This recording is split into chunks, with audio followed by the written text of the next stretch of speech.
السلام عليكم ورحمة الله تعالى وبركاته.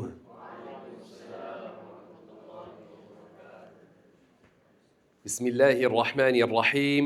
الحمد لله رب العالمين وصلى الله وسلم على سيدنا محمد وعلى آله وصحبه الطيبين الطاهرين. اللهم لا سهل إلا ما جعلته سهلا وأنت تجعل الحزن يا ربنا إذا شئت سهلا. اللهم علمنا ما ينفعنا وانفعنا بما علمتنا وزدنا علما يا كريم. اللهم يا ربنا اجعل هذه السنة سنة خير وبركة علينا وعلى الأمة الإسلامية. اللهم زدنا علما وفهما في الدين. اللهم اجعلنا من الذين لا خوف عليهم ولا هم يحزنون. اللهم يا ربنا وفقنا لما تحب وترضى وأنزل الرحمة والسكينة علينا يا أكرم الأكرمين. أما بعد، الفاضل القاضي فضيلة القاضي حفظه الله تعالى، الأساتذة والأستاذات حفظكم الله سبحانه وتعالى. Alhamdulillah, hari ini adalah hari Jumaat yang mulia dan kita ada di bulan juga yang mulia yang ia adalah Al-Muharram. Dan kita ada pada hari-hari yang istimewa 10 yang pertama daripada bulan Muharram.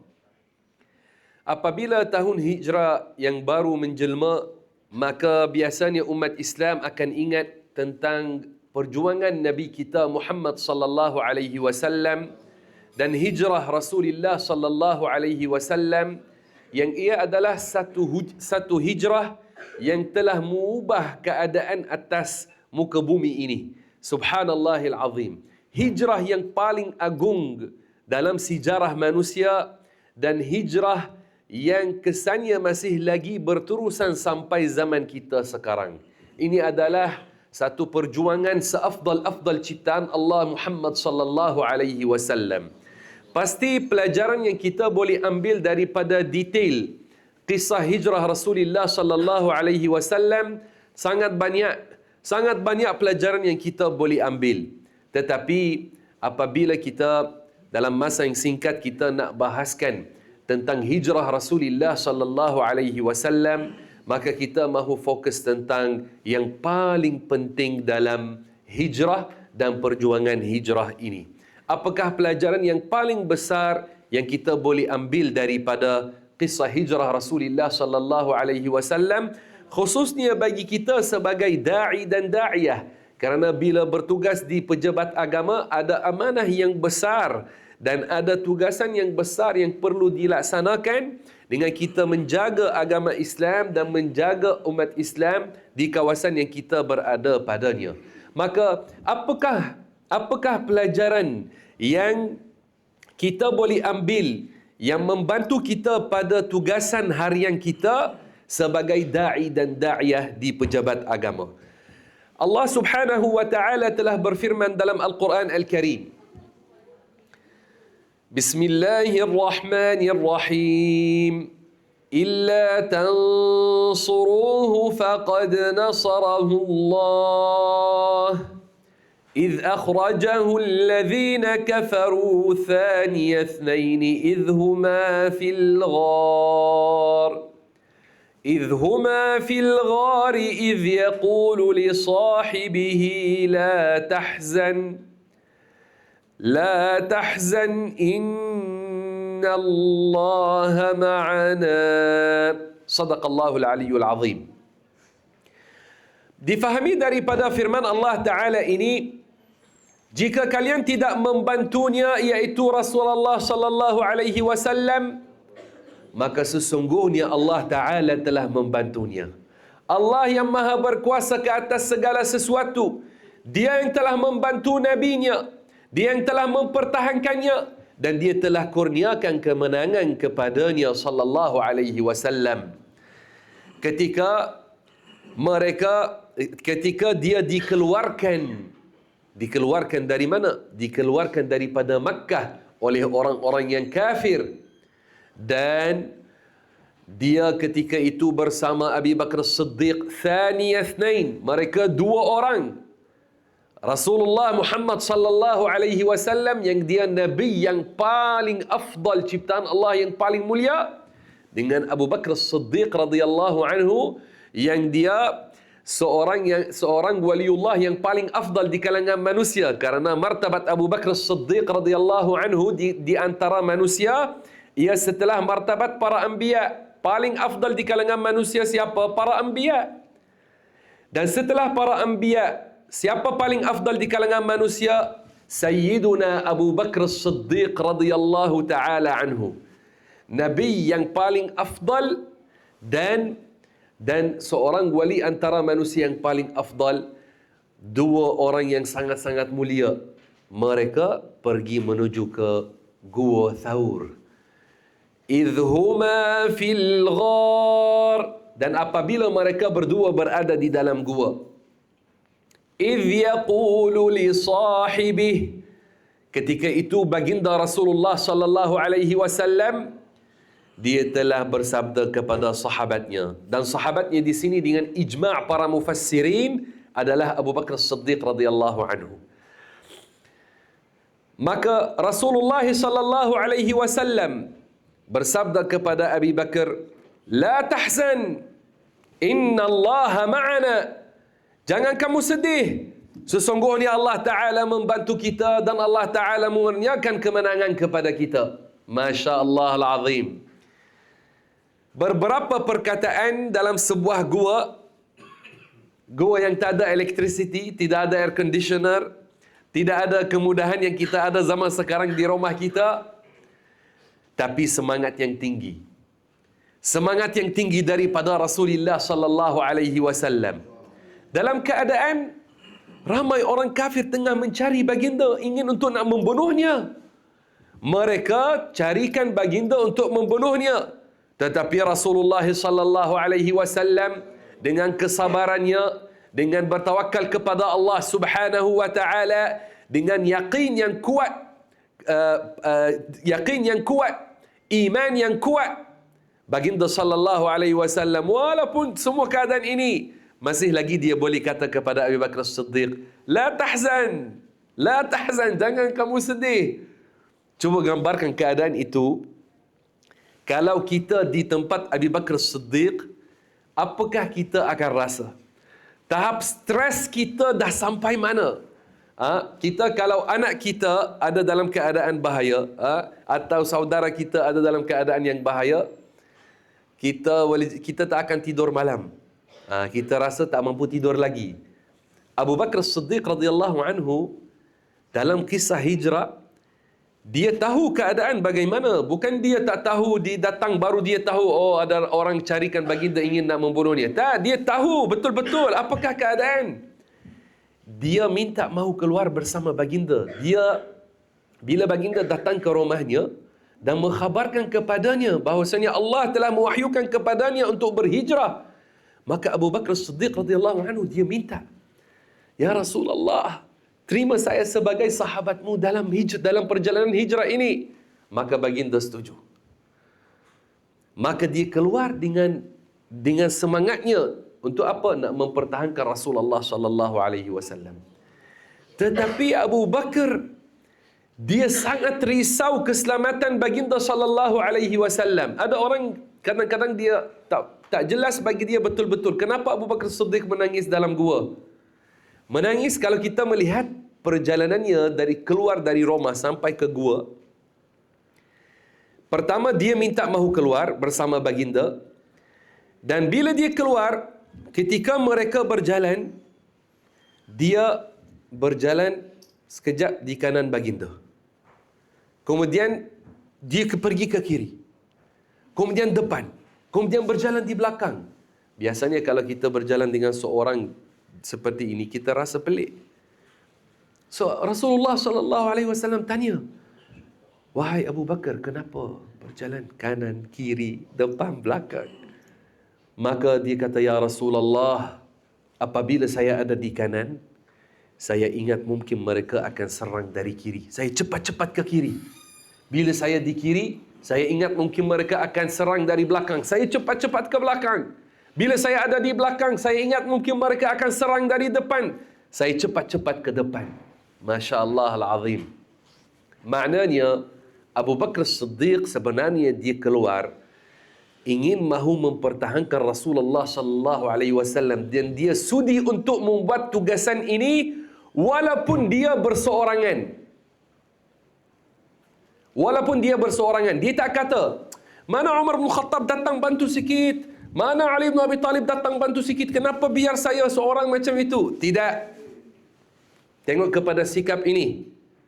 Dia sudi berdiri tegak, mempertahankan siapa? Manusia yang paling agung, Rasulullah Muhammad sallallahu alaihi wasallam. Yang mana mungkin kita kalau melihat pada mata Rasulullah sallallahu alaihi wasallam, mungkin kita akan pingsan kerana rasa haibah Rasulullah sallallahu alaihi wasallam. Maka dia Abu Bakar Siddiq radhiyallahu anhu, Abu Bakar Siddiq tengok kepada personality dia dalam dakwah. Bagaimana dia membawa mas'uliyah. Bagaimana dia membawa tugasan ini. Jadi bagi kita sebagai orang yang bertugas untuk jaga agama Islam di satu kawasan. Kita di sini bukan kita ada dalam keadaan perang nak pertahankan Rasulullah sallallahu alaihi wasallam daripada orang nak membunuhnya, tapi kita nak mempertahankan dakwah. Kita nak jaga dakwah Rasulullah sallallahu alaihi wasallam. Kita nak jaga ajaran Ahlus Sunnah wal Jamaah yang sultan-sultan kita telah tetapkan putusan sejak zaman dahulu. Sultan-sultan kita di Selangor suruh untuk kita ikut Ahlus Sunnah wal Jamaah sahaja. Jangan kita campurkan. Kita Ahlus Sunnah wal Jamaah sahaja. Maka sultan-sultan kita, mereka mahukan kita membantu dalam perkara ini. Maka bila kita ambil tugasan, kita kena membuatnya ingat Abu Bakar Siddiq bagaimana dia buat. Dia tak bagi alasan, Umar tak ada, Ali tak ada, Uthman tak ada. Tak. Dia buat tugasan dengan penuh amanah. Dia buat tugasan dengan penuh semangat. Bila mereka sampai ke gua, Abu Bakar Siddiq radhiyallahu anhu dia minta daripada Rasulullah sallallahu alaihi wasallam, "Ya Rasulullah, bagi izin kepada saya masuk awal." Saya mahu masuk awal. Kenapa? Dia mahu cek keadaan di dalam gua. Dia mahu cek keadaan di dalam gua. Adakah ada sesuatu yang boleh jadi menyakiti Rasulullah sallallahu alaihi wasallam kalau dia masuk awal untuk dia cek. Tengok, dia dapat ada lubang-lubang. Dia mula tutup dengan kain. Dia potong daripada bajunya dan dia menutupkan. Ada satu lubang tak dapat tutup dengan apa, dia letakkan kakinya. Ada sesuatu menggigit kaki Abu Bakar Siddiq radhiyallahu anhu. Subhanallah, tapi baginda telah sapu atas kakinya sembuh serta-merta. Sallallahu ala Muhammad sallallahu alaihi wasallam. Tapi di sini daripada tindakan Abu Bakar Siddiq, tindakan yang menunjukkan tindakan orang rajin, menunjukkan tindakan orang yang bersemangat, tindakan menunjukkan sikap berani pada melaksanakan tugasan. Dia tidak kata kepada Rasulullah sallallahu alaihi wasallam, "Saya ini ada uzur sikit, tak dapat nak masuk gua sekarang." Tak ada. Dia tak kata kepada Rasulullah, "Cuba carikan apa-apa alasan untuk lari daripada nak buat tugasan." Tidak. Dia ke depan. Bahkan dia minta, "Ya Rasulullah, bagi izin saya nak masuk awal." So bagi kita sebagai orang yang jaga zaman sekarang dakwah Rasulullah sallallahu alaihi wasallam, kerana apa makna jabatan agama kita? Jabatan agama kita maknanya unit yang jaga mempertahankan agama Islam. Jaga dakwah, perjalanan dakwah di masjid, di surau, di sini, di sana. Itu adalah maknanya. Maka bagi kita ini pelajaran yang besar. Bila kita ada satu mission, ada sesuatu yang kita nak buat untuk jaga dakwah Rasulullah Muhammad sallallahu alaihi wasallam, yang ini amanah atas bahu kita untuk kita jaga, maka kita kena ke depan. Kita tidak melarikan diri. Dan bila ada satu tugasan, jangan kita nak carikan alasan-alasan untuk kita nak tidak datang, tidak hadir, tarik diri apa. Tidak. Kita kena ingat Abu Bakar Siddiq nak masuk gua pun Masuk dalam gua, dia ke depan minta izin. Ya Rasulullah, bagi izin, saya nak masuk. Kita mahu seperti sikap ini pada memperjuangkan dakwah. Kita mahu sikap ini pada mempertahankan dan membuat tugasan kita untuk mempertahankan dakwah Islam. Masuk di dalam gua. Gua yang tidak ada padanya air conditioner. Tidak ada padanya meja untuk office. Untuk nak buat tugasan, tak ada. Tidak ada padanya telefon. Tidak ada padanya dispenser untuk water dispenser. Tak ada mesin kopi. Tidak ada tak ada kemudahan yang kita ada sekarang bila kita buat tugasan kita. Tak ada. Jadi Rasulullah sallallahu alaihi wasallam ada dengannya Abu Bakar. Abu Bakar pun dia tawaduk. Dia jaga. Abu Bakar dalam keadaan ini, dia bukan hanya mengadu kepada baginda, ya Rasulullah, tengok kita dalam gua. Rasulullah tidak bawa kepada kita makanan, tidak buat ini, tidak buat itu. Tidak.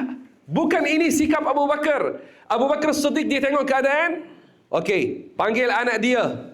Suruh anak dia bawa makanan kepada Rasulullah sallallahu alaihi wasallam. Orang yang lain bawa khabaran kepada Rasulullah supaya Rasulullah sallallahu alaihi wasallam boleh tahu perkembangan semasa apa berlaku di Makkah. Orang kafir buat apa? Abu Bakar Siddiq, cara dia lagi mantap daripada banyak PA yang namakan diri PA zaman sekarang untuk tugasan-tugasan. Cara dia, semangat dia lagi tinggi daripada ramai yang mereka ambil jawatan PA atau sekretari atau apa zaman sekarang. Dia bukan bersikap tunggu sahaja dan mahu hanya tunggu nak salahkan bos. Mana bos nak salahkan bos? Tidak, bukan ini caranya. Bukan, tapi dia betul-betul faham. Saya ini pejuang. Saya pejuang. Saya nak memperjuangkan. So saya nak sokong, nak bantu lillahi ta'ala kerana Allah subhanahu wa ta'ala. Okey, sekarang Rasulullah sallallahu alaihi wasallam tidak ada antara kita. Tapi dakwah Al-Quran, ilmu ada antara kita. Dan sekarang amanah kita untuk kita bagaimana nak jalankan tugasan. Jika kita dalam apa-apa jawatan untuk membantu dakwah di jabatan agama, kita kena ingat sikap Abu Bakar Siddiq radhiyallahu anhu. Ke depan untuk membuat tugasan. Kemudian bila Abu Bakar Siddiq menangis di dalam gua, boleh jadi kita pun duduk dalam ofis kita, kita dapat ini muncul ajaran sesat sini, sana ada masalah, sini ada yang buat khalwa apa, sini ada contoh. Jadi kita rasa stres, kita nak jaga agama di kawasan ini tapi kita rasa stres. Kemudian kita duduk tengok kerosakan yang berlaku kepada umat zaman sekarang. Kerosakan banyak. Dan kita ini nak memperjuangkan, bukan kita nak lari, tapi rasa stres pun. Rasa stres bila melihat ada yang merosakkan. Kita cuba nak memperbaiki tapi ada yang merosakkan. Kita rasa stres. Maka sebenarnya seorang da'i yang betul-betul buka matanya, betul-betul boleh nampak mana bahaya atas dakwah kita, dakwah Islam, memang kita rasa stres. Kita rasa nak menangis. Kerosakan yang berlaku zaman sekarang antara umat kita. Tapi ini sesuatu yang baginda telah mengkhabarkan tentangnya. Baginda sallallahu alaihi wasallam telah bersabda, "Al-mutamassiku bi sunnati 'inda fasadi ummati lahu ajru syahid." Sallallahu alaihi Muhammad sallallahu alaihi wasallam. Maknanya orang yang berpegang dengan sunnahku. Apa makna sunnah di sini? Sunnah di sini bukan maknanya salat duha. Sunnah di sini maksud dengannya aqidah dan syariat. Kerana as-sunnah ta'ti bimakna at-tariqah fil lughah. Datang dengan makna at-tariqah. Yani manhaj, methodology. Maka Rasulullah sallallahu alaihi wasallam bersabda mafhumnya, yang berpegang dengan sunnahku, aqidah dan syariat. pada zaman kerosakan umatku, maka dia dapat pahala syahid. Pahala syahid itu pahala besar. Pahala syahid itu pahala besar. Kenapa? Kenapa dapat pahala syahid? Karena dia pula seorang mujahid. Mujahid macam mana? Kita tak ada bawa apa-apa senjata api ke, senjata pedang ke, tak ada. Bagaimana kita jadi mujahid? Mujahid dengan lidah, mujahid dengan al-bayan. Kerana jihad ada antaranya jihadul bayan. Dan ini adalah tugasan kita di pejabat agama untuk membuat jihadul bayan. Kita di sini patutnya setiap daripada kita adalah mujahid dengan lidahnya, dengan pen dia. Kita adalah mujahid. Mujahid dengan melaksanakan apa yang perlu dilaksanakan untuk mempertahankan dakwah Islam dan menyebarkannya. Mempertahankan dan menyebarkan. Bila orang dia pegang betul dengan aqidah ahli sunnah wal jamaah, hukum hakam yang betul, tolak fahaman sesat. Antara tugasan kita, kita kena pantau fahaman sesat dan tolak mereka. Kita buat. Kemudian kita mati dalam keadaan ini, dapat pahala syahid walaupun tidak mati di medan perang yang hakiki. Mati atas katil kita di rumah, dapat pahala syahid kerana keadaan kehidupan kita adalah seperti itu. Maka bila kita ingat betul-betul siapakah kita, apakah tugasan kita, bagaimana kita kena melaksanakan tugasan, niat kita betul, insya-Allah akhirnya kita mati dapat pahala syahid jika keadaan kita seperti mana warid dalam hadis. Tengok zaman sekarang kerosakan yang tersebar. Kerosakan akidah sudah banyak.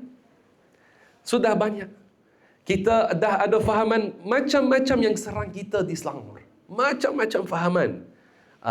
Kalau kita nak sebut tentang fahaman-fahaman banyak. Tapi antaranya fahaman Syiah, antaranya fahaman Mujassimah, antaranya fahaman Khawarij, antaranya fahaman Hizbut Tahrir yang kita sudah fatwakan sesat.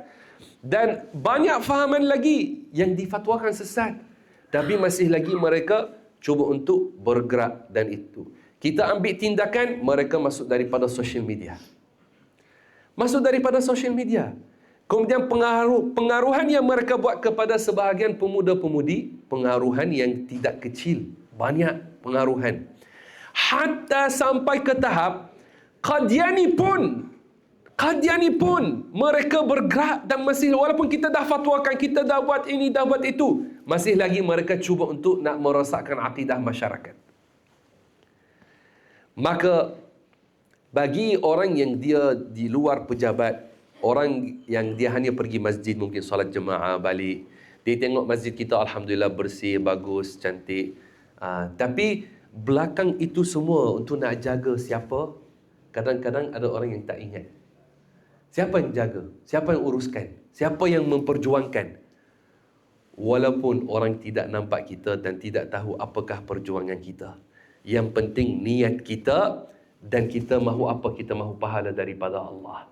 Ketika Abu Bakar Siddiq ada di dalam gua, tak ada ketika itu live streaming. Abu Bakar Siddiq sedang di gua dengan Rasulullah sallallahu alaihi wasallam, tengok keadaan untuk dia dapat like sokongan daripada, tak ada. Tidak ada. Rasulullah sallallahu alaihi wasallam dan Abu Bakar Siddiq, mereka berdua sahaja ada. Walaupun Abu Bakar Siddiq radhiyallahu anhu, dia tidak tunggu pujian orang dan orang tahu apa yang dia buat baru dia nak bantu Rasulullah sallallahu alaihi wasallam. Kita pula, kita tidak tunggu orang datang nak letak like bagi kita dan nak puji-puji kita baru kita akan gerakkan kerja di pejabat kita. Tidak. Kita nak buat kerja kerana Allah Subhanahu wa taala. Juga bukan kerana director kita. Bukan kerana Allah Subhanahu wa taala sahaja. Kerana Abu Bakar Siddiq bila dia membantu Rasulullah sallallahu alaihi wasallam, dia ada bersama baginda. Kenapa? Lillahi taala. Ini kena kekalkan di dalam hati. Ingat selalu lillahi taala, kerana Allah. Kerana Allah. Supaya ikhlas dapat pahala dengan amalan. Muslimin dan muslimat rahimakumullah subhanahu wa ta'ala, dalam keadaan seperti itu Abu Bakar Siddiq dia menangis. Kenapa dia menangis? Ada sebahagian orang salah faham. Dia sangka Abu Bakar Siddiq ini dia takut. Dia sendiri takut untuk dirinya. Tidak, bukan. Dia menangis kerana dia risau keselamatan Rasulullah sallallahu alaihi wasallam. Kerana sejak dia keluar, dia tahu keadaan. Kalau dia tidak mahu larikan diri, dia tak akan keluar daripada awal. Tapi Abu Bakar Siddiq bukan jenis ini. Abu Bakar Siddiq dia sudi jadi tebusan kepada Rasulullah sallallahu alaihi wasallam. Sampai ke tahap ini, iya. Sampai ke tahap dia sudi jadi tebusan kepada Rasulullah sallallahu alaihi wasallam. Abu Bakar radhiyallahu anhu, Umar bin Khattab radhiyallahu anhu, Uthman radhiyallahu anhu, Ali radhiyallahu anhu, cinta mereka kepada baginda cinta yang sangat besar.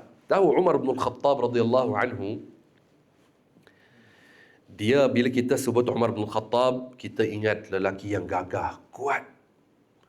Lelaki yang dapat kalahkan Romans dan Persians. Apa Romans dan Persians? Dahulu Romans dan Persians macam kita zaman sekarang kita kata Russia dan Amerika. Dahulu bila kita ini dua kerajaan yang sangat besar. Jadi Umar bin Khattab radhiyallahu anhu dia lelaki yang sangat kuat, berani, haibah. Tapi bila sampai kepada isu cinta kepada baginda sallallahu alaihi wasallam, Allahu akbar. Lelaki ini yang haibah, yang kuat semua, dia datang kepada baginda, dia kata, ya Rasulullah, ya Rasulullah, saya cinta kepada kamu lebih daripada saya cinta kepada segala makhluk yang lain. Allahu akbar. Dia tak dapat sabar nak bagi tahu terus kepada baginda. Dan cinta ini satu elemen yang sangat penting pada menggerakkan hati. Cinta.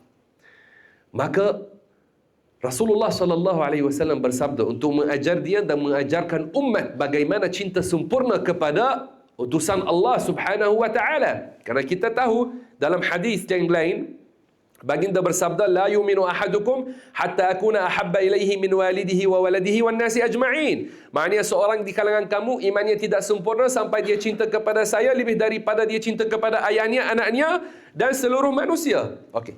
Maka baginda dia lagi mengajarkan Umar bin Khattab dan umat. Maka baginda tanya kepada Umar, wahai Umar, adakah kamu cinta kepada saya lebih daripada kamu cinta terhadap diri kamu? Umar bin Khattab kata, iya ya Rasulullah. Masya Allah. Baginda tanya lagi, adakah kamu cinta kepada saya lebih daripada kamu cinta kepada ahli keluarga kamu? Dikata, iya ya Rasulullah. Baginda tanya lagi, adakah kamu cinta kepada saya lebih daripada kamu cinta terhadap harta kamu? Dikata, iya ya Rasulullah sallallahu alaihi wasallam. Maka baginda bersabda, Al-ana ya Umar.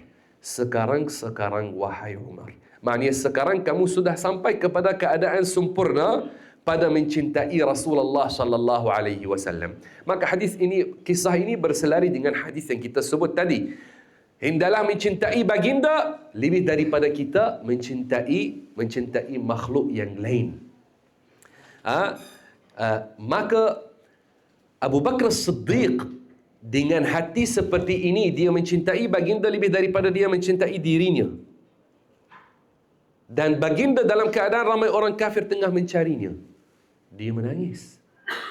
Dia menangis kerana tengok kepada keadaan baginda sallallahu alaihi wasallam. Kita kalau anak kita jatuh tangga, kita rasa kadang-kadang nak menangis kalau tercedera sikit. Apatah lagi kalau Rasulullah Muhammad sallallahu alaihi wasallam, orang-orang jahat mahu serang dia, mahu bunuh dia. Allahu Akbar. Kita dalam pejabat, kadang-kadang ada tekanan, ada isu-isu, ada masalah berlaku, tapi tak sampai ke tahap apa yang Abu Bakar Siddiq menghadapi di dalam gua. Masya Allah al-Azim. Maka dalam keadaan ini dia menangis, tapi dia tetap dengan baginda. Kemudian baginda sallallahu alaihi wasallam memberi semangat kepadanya. La tahzan. Jangan kamu sedih. Innallaha ma'ana. Sesungguhnya Allah Subhanahu wa Ta'ala membantu kita, Allah Ta'ala mengurniakan kemenangan kepada kita. Dan setiap da'i biasanya ada cabaran yang dia menghadapi.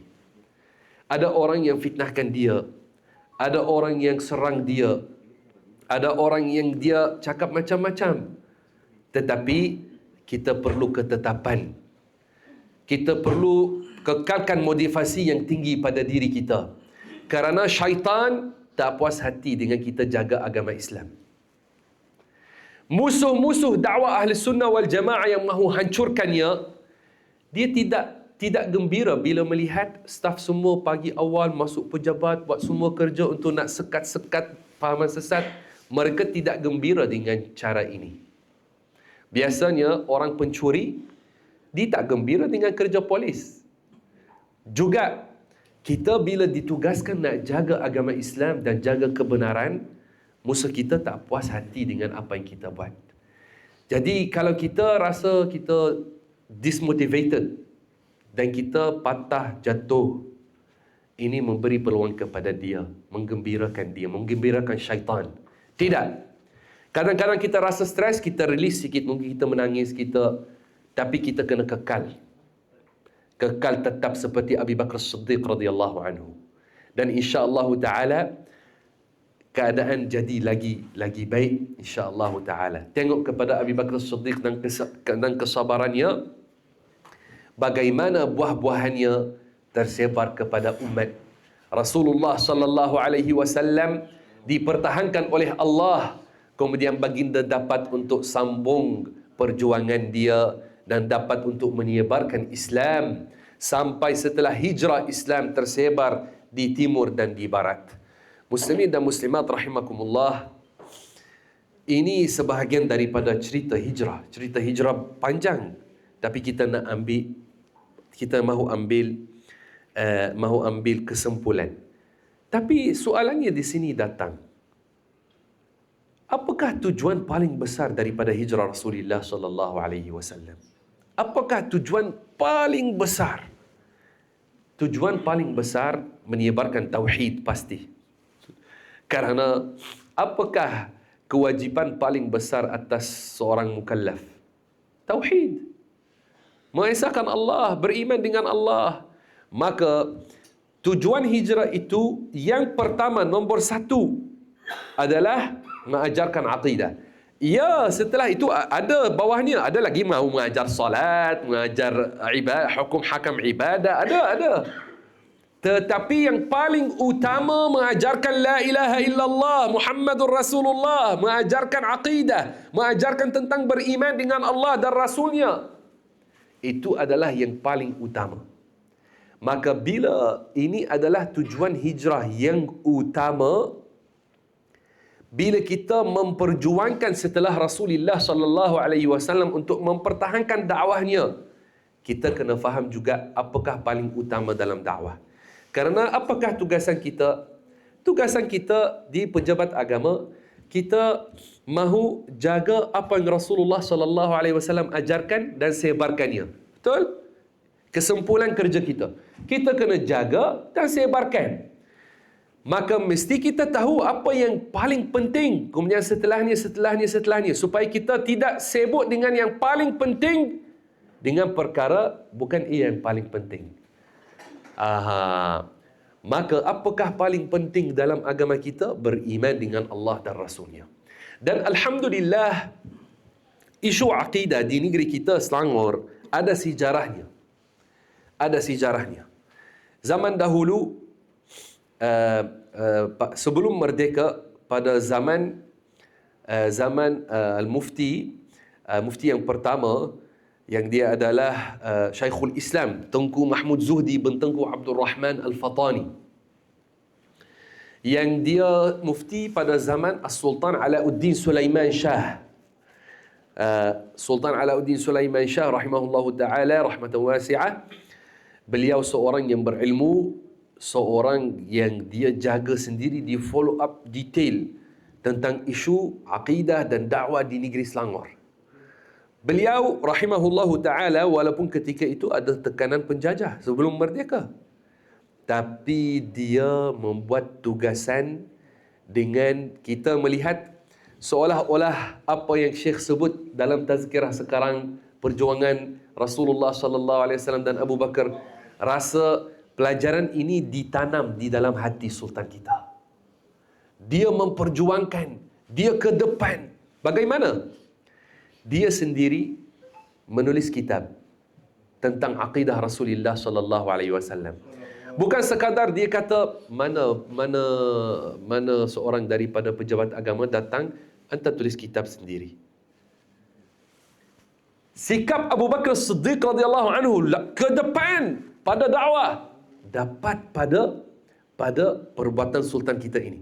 Dia sendiri menuntut ilmu dan dia menulis kitab menurut ilmu. Dia tulis apa tentang dalam pohon agama, dia tulis apa tentang akidah, tentang sifat-sifat Allah, al-wujud, al-qidam, al-baqa, mukhalafatuhu lil hawadith, qiyamuhu bi nafsihi, al-wahdaniyah, al-qudra, al-irada, al-hayat, al-ilm, al-kalam, as-sama', al-basar.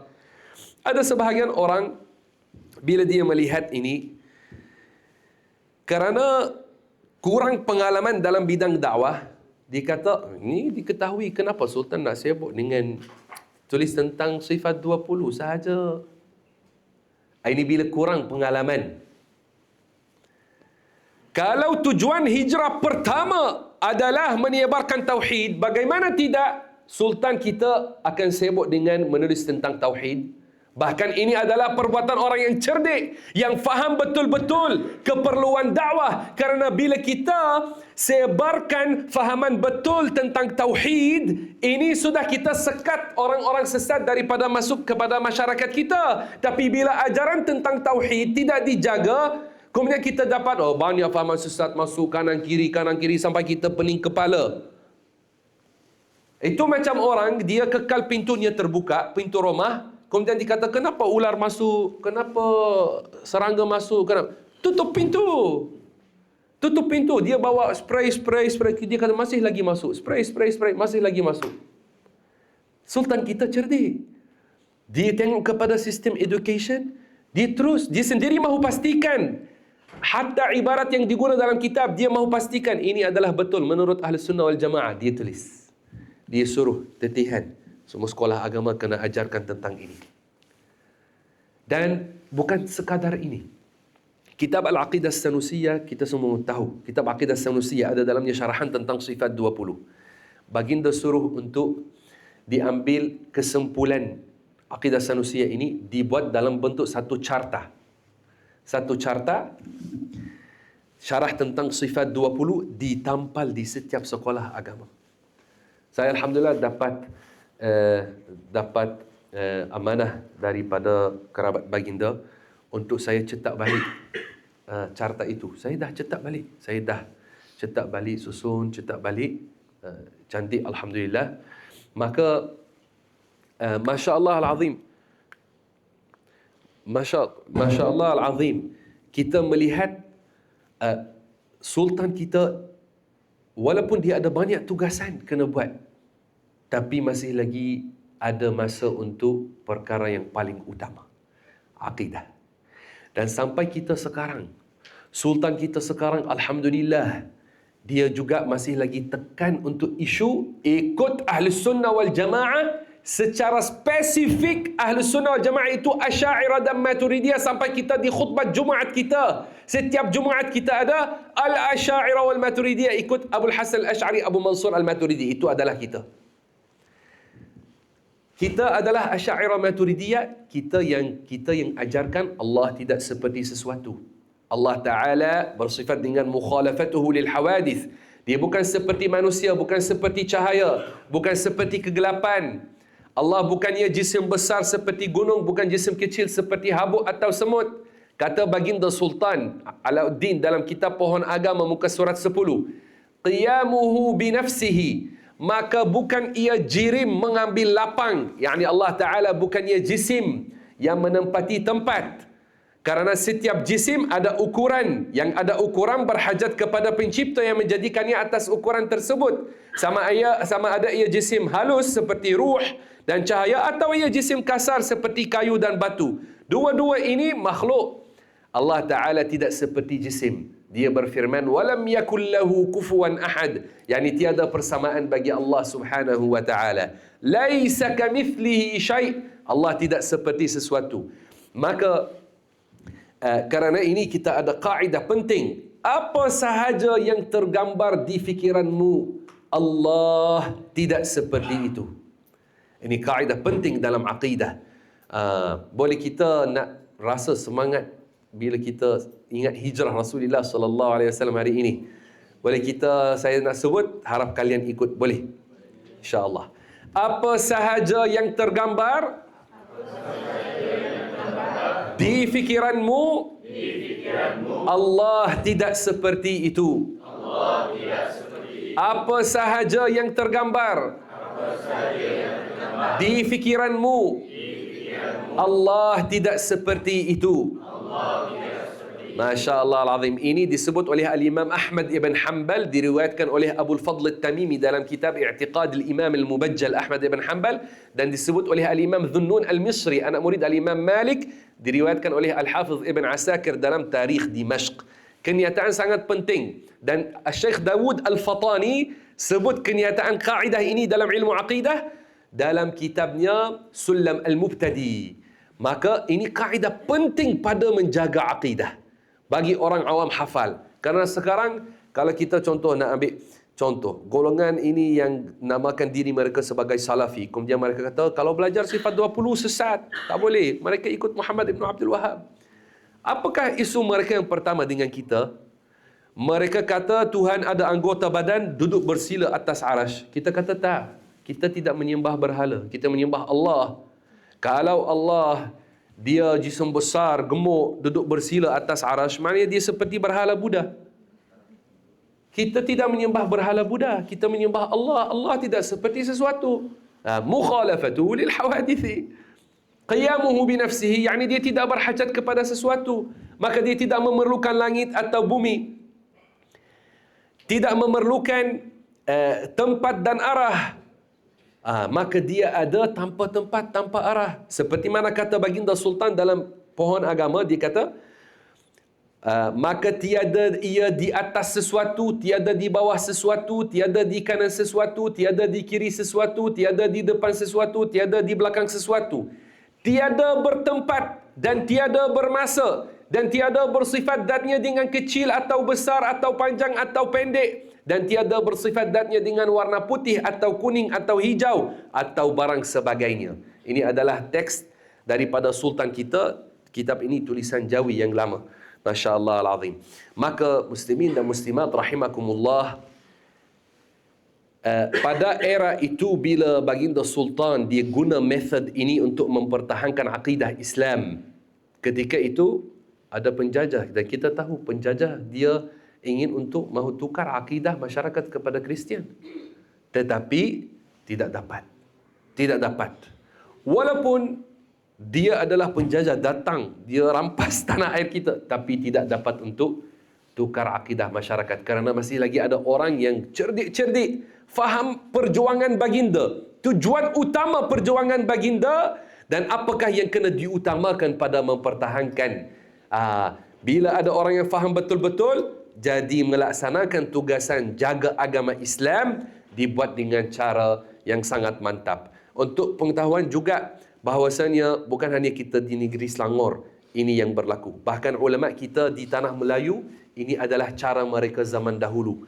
Ajarkan tentang sifat 20, mempertahankan dengan ilmu tauhid, mempertahankan agama Islam. Kerana mereka faham tentang ini. Kita melihat di negeri Penang, pejuang besar, Tuan Guru Syekh Abdullah Fahim rahimahullah, pejuang merdeka.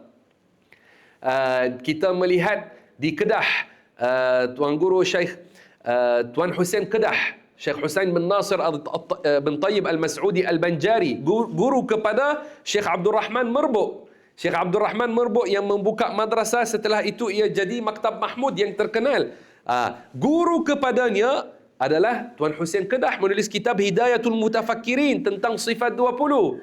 Tok Kenali Kelantan. Dan Syekh Muhammad Ali Kotan Al-Kelantani di Kelantan menulis kitab Zahratul Murid tentang apa? Ilmu Tauhid. Syekh Ahmad Al-Fatani, guru kepada mereka. Dia menulis kitab Faridatul Faraid tentang sifat 20.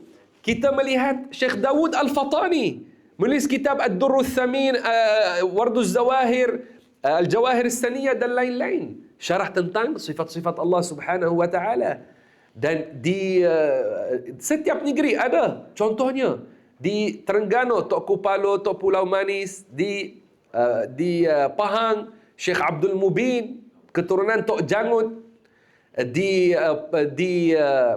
Johor As-Sayyid Alawi bin Tahir Al-Haddad, yang dia sangat tegas pada jaga akidah Ahli Sunnah wal Jamaah, mufti Johor yang keempat rahimahullahu ta'ala.